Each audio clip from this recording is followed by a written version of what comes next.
Kumusta po kayo? Bago po ang lahat, first things first.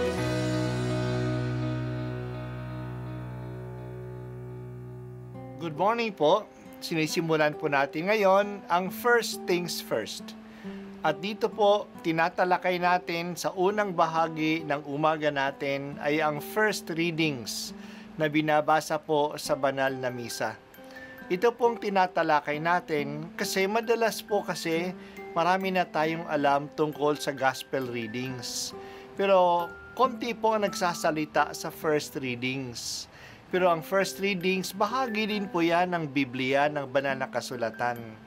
Kaya susubaybayan po natin ang mga first readings, basahin po natin at kuminsan kailangan ng basahin ng 2 o 3 beses bago maintindihan kasi hindi po tayo familiar sa mga istorya at sa mga kaisipan na tinatalakay dito. Ang pagbasa mula sa mga gawa ng mga apostol. Noong mga araw na iyon, pagkatapos ng mahabang pagtatalo, tumindig si Pedro at sinabi sa mga apostol at sa matatanda, "Mga kapatid, nalalaman ninyo na noong nakaraang mga araw, inirang ako ng Diyos upang ipangaral sa mga hintilang mabuting balita at sila na may sumampalataya. At ang Diyos na nakasasaliksik ng puso ang nagpatotoo na tulad natin, sila'y tinatanggap niya ng pagkalooban sila ng Espiritu Santo. Iisang tingin ng Diyos sa kanila at sa atin. Nililinis din niya ang kanilang mga puso sapagkat nanalig sila kay Hesukristo. Bakit ba marunong pa kayo sa Diyos? Bakit ninyo ipinapapasan sa mga alagad ang isang dalahing mabigat na hindi natin napasan ni ng ating mga magulang? Sumasampalataya tayo at naligtas sa pamamagitan ng kagandahang loob ng Panginoong Yesus. Gayon din naman sila."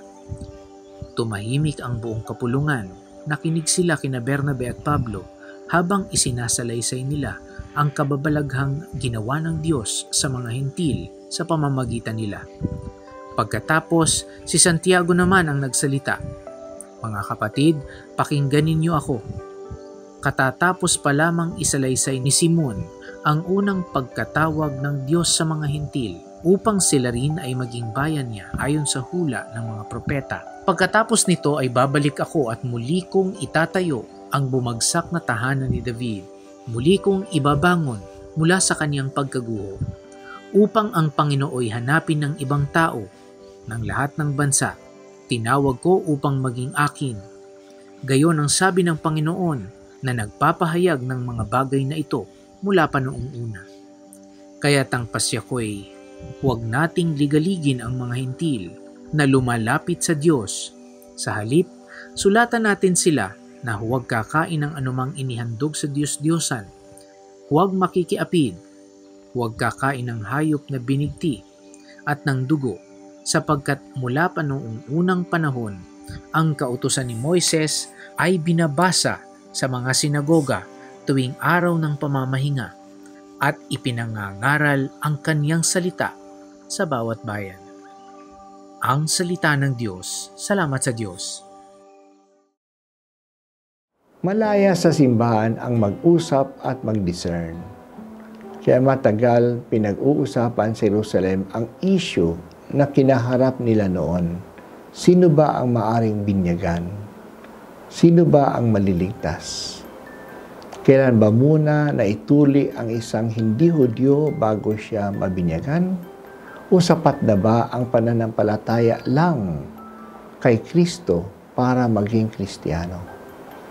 Nakasalalay sa solusyong ito kung ang simbahan ay isang branch lang, isang sangalang ng Judaism, o ito ay isa na talagang relihiyon na nagsimula nga sa mga Hudyo pero hindi lang para sa mga Hudyo. Hindi naman palaging mag-discuss. Kailangan din magkaroon ng desisyon. Ang nagbigay ng desisyon ay ang mga leaders. Una, si Pedro at pagkatapos si Santiago. Si Pedro ang kilalang leader ng lahat ng mga Kristiyano at si Santiago ang pinsan ni Jesus, ang leader sa simbahan sa Jerusalem. Paano sila nakapag-decide? Binalikan nila ang kanilang karanasan at binalikan nila ang banal na kasulatan. Binalikan ni Pedro ang karanasan niya sa Cesarea nung mabinyagan ang buong sambahayan ng isang Roman official na si Cornelio. Pinakita doon ang kalooban ng Diyos sa pagbaba ng Espiritu Santo sa mga pagan household ni Cornelio. Dito ang Diyos na ang nagsasabi that He makes no distinction between Jews or Romans. Ang pananampalataya ay isang grasya at binibiyaan din ang mga Romans ng grasya ng pananampalataya. Kaya bininyagan sila ni Pedro. Kaya para sa kanya, hindi kailangang ipataw pa sa mga hindi Hudyo ang gawain ng mga Hudyo na pati sila mismo ay hindi na nga nila kayang gampanan. Pagkatapos, ikinento ni Bernabe at ni Pablo ang mga himala na ginawa ng Diyos para sa mga Gentiles sa pamamagitan nila. Ganon din ang pahayag ni Santiago, pero may detalye pa siya.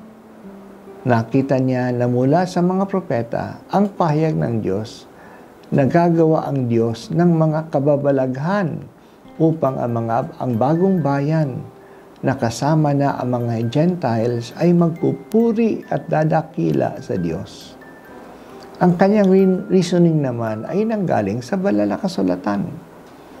Kaya isusulat nila ang kanilang desisyon at ipapadala iyon sa mga representatives. Nakalagay doon na hindi na nila i-require na mga hindi Hudyo ay magpatuloy muna. Iiwas na lang sila sa ilang mga gawain na kasuklam-suklam sa mga Hudyo para lang igalang sila. Tulad ng huwag kakain ng karne, ng hayop na binigti, huwag kumain ng dugo, huwag kakain ng anumang ialay sa mga Diyos-Diyosan, at huwag makiapid. Mahalaga ang desisyong ito ng Council of Jerusalem. Ito ang naging daan upang lalong kumalat ang pananampalataya. Naging bukas na sa kaligtasan, naging bukas na ang kaligtasan para sa lahat. Ang kaligtasan ay hindi na nakatali sa isang lahi lang. Kahit na maliwanag na ang desisyon, pero matagal pa ang struggle ni Pablo upang ito ay matanggap ng mga Hudyo.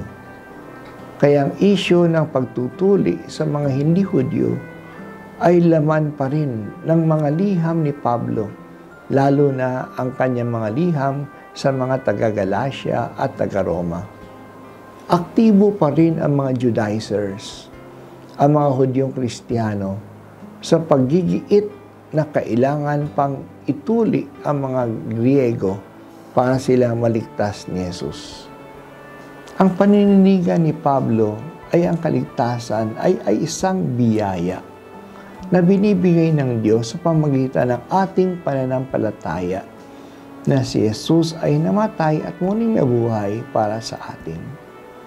Ang kaligtasan ay hindi bunga ng ating pagsunod sa batas ni Moises, ngunit bunga ng grasya ng Diyos. Si Jesus ang tanging tagapagligtas at hindi ang batas ni Moises. Panginoon, mula pa nung una, ang simbahan ay sinodal na. Nang ibig sabihin ay ang mga desisyon ng simbahan ay bunga ng sama-samang pag-uusap at pagdidiscern. Tulungan po ninyo kami na palagi kaming makiisa sa simbahan. Hindi lang sa paggawa ng mga projects, kundi sa pagdidesisyon din kung saan kami dinadala ng banal na Espiritu na palaging kumikilos sa simbahan.